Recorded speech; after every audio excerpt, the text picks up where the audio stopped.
If you take a look at, just in general, looking at the boat, you notice it's very different than the boats that we're normally using with Fairwind.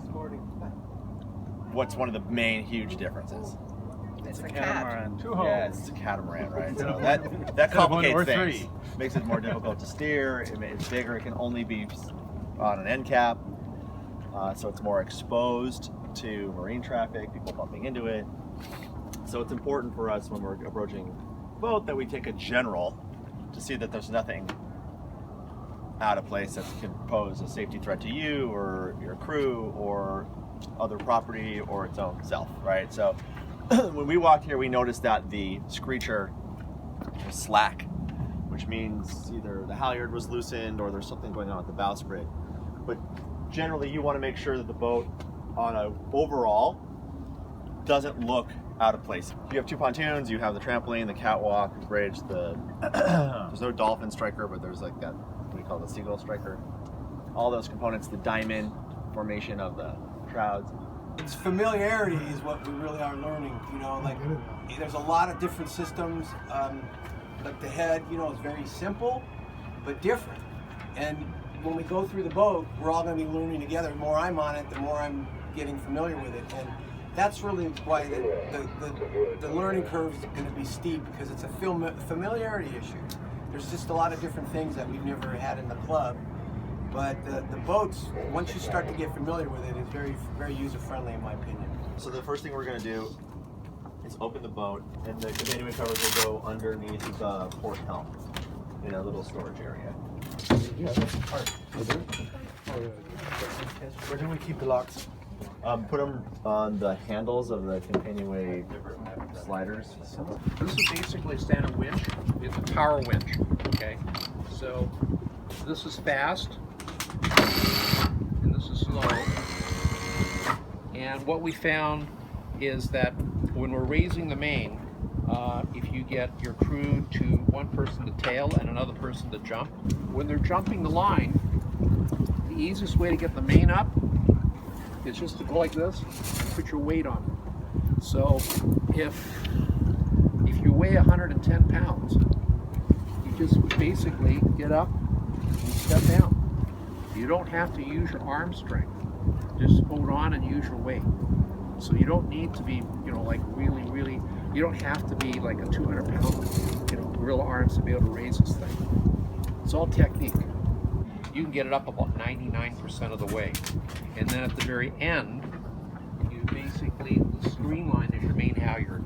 But let's say this is your halyard. Okay.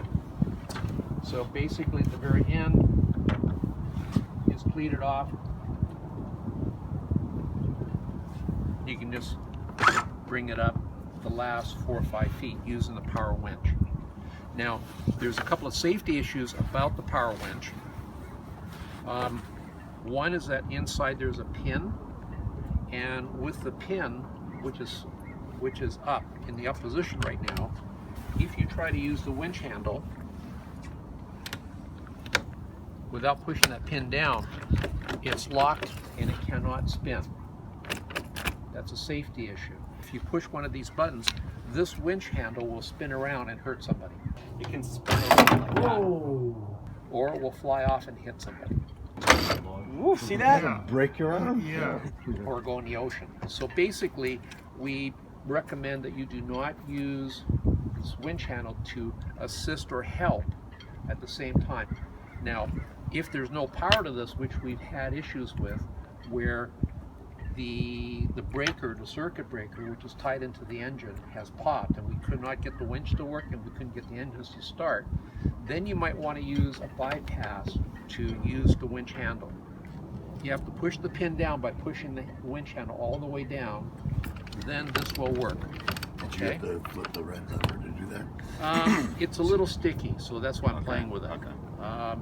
But again, you only need to use this winch, this manual winch, if the power goes out and for emergency purposes. Otherwise, don't even use this thing. Now, do you need to have the engine or generator running in order to operate the winch? Yes. Okay. You want to have the engines running, which you normally will have, because you're motoring at the same time you're raising the sails.